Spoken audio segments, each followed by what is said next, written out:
Pembangunan infrastruktur Ibu Kota Nusantara atau IKN Nusantara di Kalimantan Timur terus dikebut pemerintah. Saat ini sejumlah bangunan fisik pun mulai terlihat seperti kantor kementerian dan rumah jabatan serta apartemen pekerja. Tidak hanya pembangunan fisik, sumber energi pun terus dikejar guna menunjang kebutuhan listrik di IKN. Dilansir dari Kompas.com, PLN Unit Induk Pembangunan Kalimantan Bagian Timur, Kalbatim, terus berupaya merealisasikan pembangunan SUTT 150 kV Karyang OGI. S4 IKN, pemerintah Kota Balikpapan mendukung penuh infrastruktur kelistrikan ini dengan menerbitkan penetapan lokasi atau penlok. Sebelumnya, secara paralel PLN WPKLT juga melaksanakan sosialisasi rencana pembangunan dan konsultasi publik yang berlangsung Kamis, 11 Mei 2023. Di Balikpapan, Asisten Tata Pemerintahan Setda Kota Balikpapan Zulkifli memastikan, Pemkot Balikpapan akan mendukung setiap pembangunan yang dilaksanakan untuk menunjang IKN.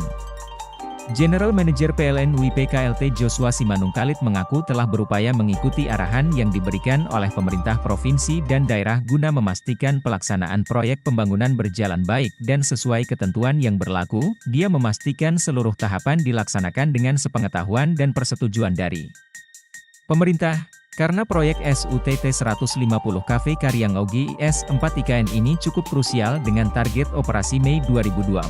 Ia juga menambahkan dengan ditandatanganinya penlok, baik di wilayah Kota Balikpapan dan Kabupaten Penajam Pasir Utara.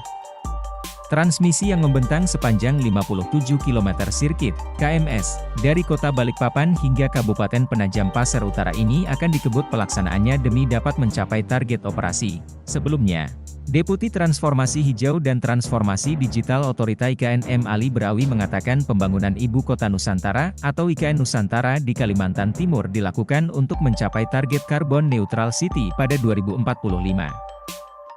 Caranya dengan mewujudkan target 100% produksi listrik yang berasal dari energi baru terbarukan. Transisi menuju energi terbarukan dalam sistem ketenagalistrikan IKN dapat membantu mengurangi emisi karbon, mengurangi ketergantungan pada bahan bakar fosil yang terbatas, serta mendorong keberlanjutan dan pengurangan dampak lingkungan negatif.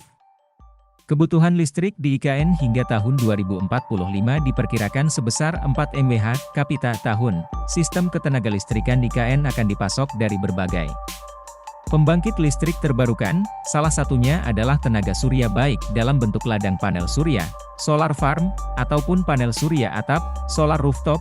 Secara umum, potensi tenaga surya di Indonesia dan di wilayah pengembangan IKN memiliki potensi yang tinggi.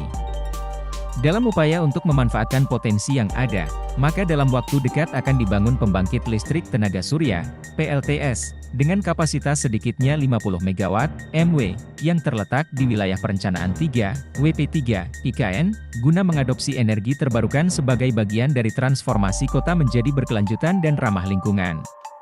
Selain itu, implementasi dari konsep bangunan hijau di IKN akan diterapkan melalui pemasangan panel surya atap yang nantinya akan terintegrasi dengan berbagai bangunan di wilayah IKN.